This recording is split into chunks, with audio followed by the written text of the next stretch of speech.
네, 오늘 2월 16일입니다. 목요일입니다. 새벽에 나오신 우리 성도님들을 환영합니다. 말씀 나누기 전에 공동기도 제목으로 기도하는 시간 갖도록 하겠습니다. 기도하시겠습니다. 홍석화 집사의 암을 치료해 주십시오. 벼옥준 집사의 뇌졸중을 치료해 주십시오. 언어가 회복되고 오른쪽 팔다리에 힘이 생겨나도록 해 주십시오. 곽한나 집사를 치료해 주십시오. 권하자 집사가 다시 걷도록 해 주십시오. 이승학 성도의 뇌종양 치료가 잘 되게 해 주십시오. 권현민 형제를 치료해 주십시오. 김여브람 형제가 신장 이식을 속히 받도록 해 주십시오. 김시희 집사의 뇌종양 치료가 잘 되게 해 주십시오. 김수진 집사의 항암 치료가 잘 되게 해 주십시오. 예수님의 이름으로 기도합니다. 아멘. 아멘. 오늘 본문의 말씀은 느헤미야 11장 1절에서 9절까지 말씀입니다. 가장 행복한 사람이라는 주제로 하나님 말씀을 함께 나누시겠습니다. 이스라엘 백성들이 느헤미야 10장에서 하나님과 어떻게 지낼 것인가에 대해서 약속을 합니다. 우리가 이방인과 결혼하지 않을 것이고 안식일을 지킬 것이고 성전을 우리가 지키겠습니다. 그래서 우리가 헌금을 하고 이렇게 하겠습니다. 약속을 했습니다. 이제 그 다음 문제가 있습니다. 그 다음 문제는 뭐냐 하면 이 예루살렘에 누가 살 것인가 하는 것이었습니다. 지금은 예루살렘이 지금도 그렇지만 바벨론에 의해서 남유다가 멸망하기 전까지는 예루살렘이 가장 큰 도시였습니다. 그런데 그 성벽이 무너지고 성전이 무너지고 그 안에 살던 사람들이 다 잡혀갔죠. 그렇기 때문에 예루살렘 성이 버려졌습니다. 몇 년 동안 버려졌냐 하면 거의 한 150년 이상 버려짐을 당합니다. 150년 동안 사람들이 살지 않았습니다. 느헤미야가 자기 동생을 보내어서 예루살렘의 그 형편을 좀 알아오라고 할 때도 그 안에 사람이 살지 않았다고, 그러니까 여우들만 왔다 갔다 한다고 보고를 했습니다.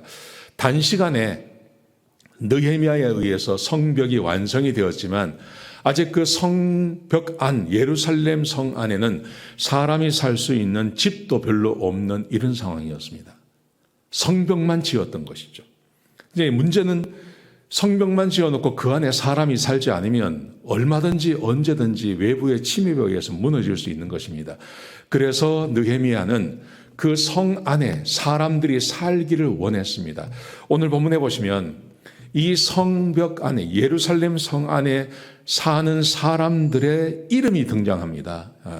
누가 거기에 살기로 했는지가 등장하고 있습니다. 세 종류의 사람이 등장합니다. 첫 번째는 백성의 지도자들이 그곳에 남는 것입니다. 백성의 지도자들이 예루살렘에 거주하기로 했습니다. 자, 이 말씀이 먼저 나오고요. 1절에 그렇게 기록되어 있습니다. 두 번째는 백성의 지도자, 두 번째는 백성들 가운데 제비를 뽑아서 10분의 1이 예루살렘에 남기로 했습니다.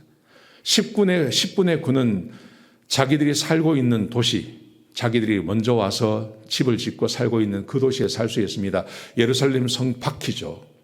거기에 살기로 하고, 근데 10분의 1은 예루살렘 성 안에 거하기로 했는데 그렇게 살려고 하는 사람이 없으니까 제비를 뽑습니다. 제비를 뽑았습니다. 여러분, 제비를 뽑았다고 하니까 이게 요즘 말로 하는 그런 어떤 복글복 같은 그런 거라고 생각하는데 그렇지 않습니다. 성경에서 제비를 뽑았다는 말은 사람들이 뭔가를 결정할 수 없을 때, 정통성이 없다고 생각할 때 제비를 뽑는 겁니다. 그렇게 제비를 뽑아서 사람들을 그곳에 살게 하는 것이죠. 10분의 1이 그랬습니다. 자, 그런데 2절에 보시면 아주 특이한 사람들이 등장합니다. 뭐냐 하면 일반 백성들 가운데 자원하는 사람들이었습니다. 아무도 여기에 살려고 하지 않습니다. 그 안에 가면 집도 없고 집을 새로 지어야 되고 사는 것이 만만치 않았던 것 같습니다. 그런데 참으로 감사한 것은 사람들 가운데 자원하는 사람들이 나와서 이 자원하는 사람들이 그곳에 살겠다고 결정을 한 겁니다. 그랬더니 2절에 보시면 모든 백성들이 나서서 그 자원하는 사람들에게 복을 하는 겁니다. 축복을 해주는 장면이 기록되어져 있습니다. 자, 예루살렘에 사는 세 종류의 사람, 지도자들. 지도자들은 모범을 보여야 되기 때문에 어쩔 수 없이 살아야 되죠. 근데 그 사람들이 대부분 누구냐 하면 제사장과 레위 사람들입니다. 성전이 예루살렘 성 안에 있기 때문에 이 사람들은 어차피 살아야 돼요. 일반 백성들은 거기 살지 않아도 됩니다.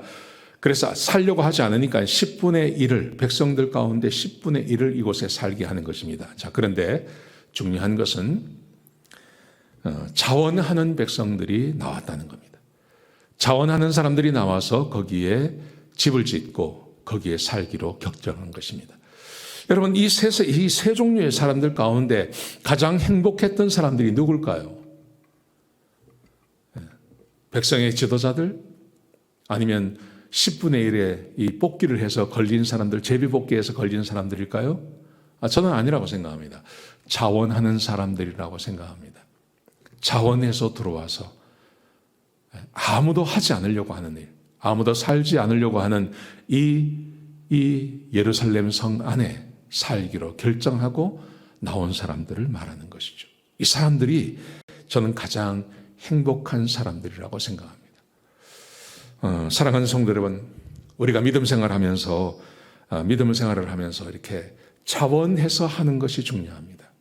자원해서 하나님의 말씀을 읽는 것도 자원하는 마음으로, 예배에 참석하는 마음도 자원하는 마음으로, 기도하는 것도 자원하는 마음으로, 자원하는 마음으로 하는 것입니다. 하나님을 사랑하기 때문에, 주님이 우리에게 주신 은혜가 있기 때문에 내가 자원해서 억지로 하는 게 아니라요, 내가 자원해서 하나님의 일을 하고 하나님의 말씀 앞에 나아가는 것, 그게 진짜 사람을 행복하게 만드는 것입니다. 이렇게 하나님의 일만 그렇게 했습니까? 하나님의 일이 아닌 것도 마찬가지죠. 어쩔 수 없어서 하거나 아니면 다른 사람에 의해서 하는 것이 아니라 자원하는 마음으로